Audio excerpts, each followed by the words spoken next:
বাংলা ভাষার ইতিহাস অত্যন্ত সমৃদ্ধ ও প্রাচীন।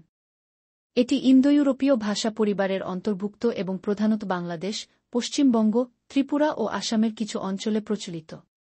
বাংলা ভাষার বিকাশ হাজার বছরের দীর্ঘ এক ধারা অনুসরণ করে।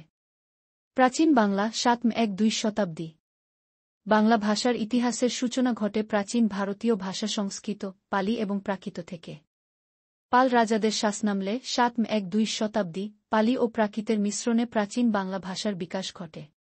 এই সময়ের ভাষা আজকের বাংলা থেকে আলাদা হলেও তার ভিত্তি ছিল একই। মধ্য বাংলা ১-২-১-৮ শতাব্দী। মধ্য বাংলার যুগে ভাষা আরও গঠিত ও সমৃদ্ধ হয়। এই সময়ের প্রধান বৈশিষ্ট্য হল ভাষার সরলীকরণ এবং বাংলা সাহিত্যের বিকাশ। বিদ্যাসাগরের চণ্ডীমঙ্গল, মনসামঙ্গল এবং শ্রীকৃষ্ণকীর্তন মধ্য বাংলার গুরুত্বপূর্ণ সাহিত্যকর্ম। মুসলিম শাসনের প্রভাবেও বাংলা ভাষায় আরবি ও ফার্সি শব্দ প্রবেশ করে। আধুনিক বাংলা ১-৮ শতাব্দী। বর্তমান ১-৮ শতাব্দী থেকে বাংলা ভাষার আধুনিক রূপ পরিলক্ষিত হয়। ঈশ্বরচন্দ্র বিদ্যাসাগর, রবীন্দ্রনাথ ঠাকুর, বঙ্কিমচন্দ্র চট্টোপাধ্যায় প্রমুখ সাহিত্যিকদের অবদান আধুনিক বাংলার ভিত্তি গড়ে তোলে। ১৯৪৭ সালে ভারত বিভাগের পর বাংলা ভাষা দুটি ভিন্ন রাষ্ট্রে বিভক্ত হয়ে পড়ে।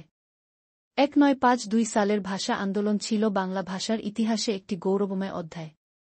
এই আন্দোলনের মাধ্যমেই বাংলা ভাষা আন্তর্জাতিক স্বীকৃতি লাভ করে এবং ২-১ ফেব্রুয়ারি আন্তর্জাতিক মাতৃভাষা দিবস হিসেবে পালিত হয়। বৈশিষ্ট্য ও বর্তমান গুরুত্ব। বাংলা ভাষা বর্তমানে বিশ্বের ৭ম সর্বাধিক প্রচলিত ভাষা। এটি বাংলাদেশের রাষ্ট্রভাষা এবং ভারতের অন্যতম প্রধান ভাষা।